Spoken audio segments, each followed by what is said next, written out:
നമസ്കാരം. കാമുകനൊപ്പം ജീവിക്കാൻ ഭർത്താവിനെ കൊലപ്പെടുത്തിയ കേസിൽ യുവതിയും കൂട്ടാളികളും അറസ്റ്റിൽ.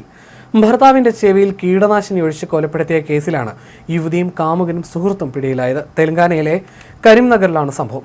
ലൈബ്രറിയിൽ ശുചീകരണ ജോലി ചെയ്തിരുന്ന തൊഴിലാളി സമ്പത്താണ് കൊല്ലപ്പെട്ടത്. സമ്പത്തിന്റെ ഭാര്യ രമാദേവിക്കൊപ്പം കൊലപാതകത്തിന് കൂട്ടുനിന്ന കാമുകൻ രാജയ്യ, സുഹൃത്തായ ശ്രീനിവാസൻ എന്നിവരെയാണ് പോലീസ് കസ്റ്റഡിയിലെടുത്തത്.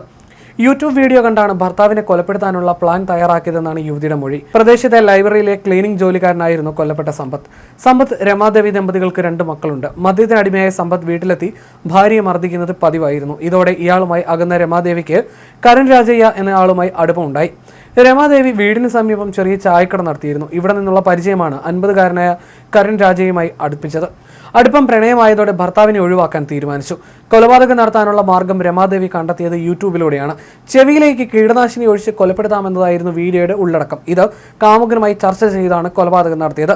കൊലപാതക ദിവസം രാത്രി രാജയും സുഹൃത്ത് ശ്രീനിവാസും ചേർന്ന് സമ്പത്തിനെ ബൊമ്മക്കൽ ഫ്ലൈ ഓവർ ഭാഗത്തേക്ക് വിളിച്ചു വരുത്തി. പിന്നീട് മൂവരും മദ്യപിച്ചു ലെക്ക് കെട്ടുറങ്ങിപ്പോയ സമ്പത്തിന്റെ ചെവിയിൽ ഇരുവരും കീടനാശിനി ഒഴിക്കുകയായിരുന്നു. സംഭവ സ്ഥലത്ത് വെച്ച് തന്നെ മരണം സംഭവിച്ചു. ഈ വിവരം രാജയ്യാണ് രമാദേവിയെ വിളിച്ചറിയിക്കുന്നത്. തൊട്ടടുത്ത ദിവസം രമാദേവി പോലീസ് സ്റ്റേഷനിലെത്തി സമ്പത്തിനെ കാണാനില്ലെന്ന് പരാതി നൽകി. ഓഗസ്റ്റ് 9-നാണ് സമ്പത്തിന്റെ മൃതദേഹം കണ്ടെത്തുന്നത്. പോസ്റ്റ്മോർട്ടം നടത്തേണ്ടെന്ന് രാജയും രമാദേവിയും വാശി പിടിച്ചതോടെയാണ് പോലീസിന് സംശയങ്ങളുണ്ടായത്. മരണത്തിലെ അസ്വാഭാവികത അന്വേഷിക്കാൻ സമ്പത്തിന്റെ മകൻ പോലീസിൽ പരാതി നൽകിയിരുന്നു. കോൾ റെക്കോർഡുകൾ, CCTV ദൃശ്യങ്ങൾ കേന്ദ്രീകരിച്ചുള്ള അന്വേഷണത്തിലാണ് രമാദേവി, രാജയ്യ, ശ്രീനിവാസ് എന്നിവരിലേക്ക് അന്വേഷണം എത്തിയത്. ചോദ്യം ചെയ്തപ്പോൾ മൂവരും കുറ്റം സമ്മതിച്ചു. മൂവരെയും അറസ്റ്റ് ചെയ്ത് റിമാൻഡ് ചെയ്തു. ഭർത്താവിനെ എങ്ങനെ കൊല്ലാമെന്ന് രമാദേവി തിരഞ്ഞത് ഓൺലൈനിലൂടെയാണ്. ഇതിനായി ഒരു യൂട്യൂബ് വീഡിയോയിലൂടെ ചെവിയിൽ കീടനാശിനി ഒഴിക്കുന്ന രീതിയെക്കുറിച്ചും രമാദേവി പഠിച്ചെടുത്തു.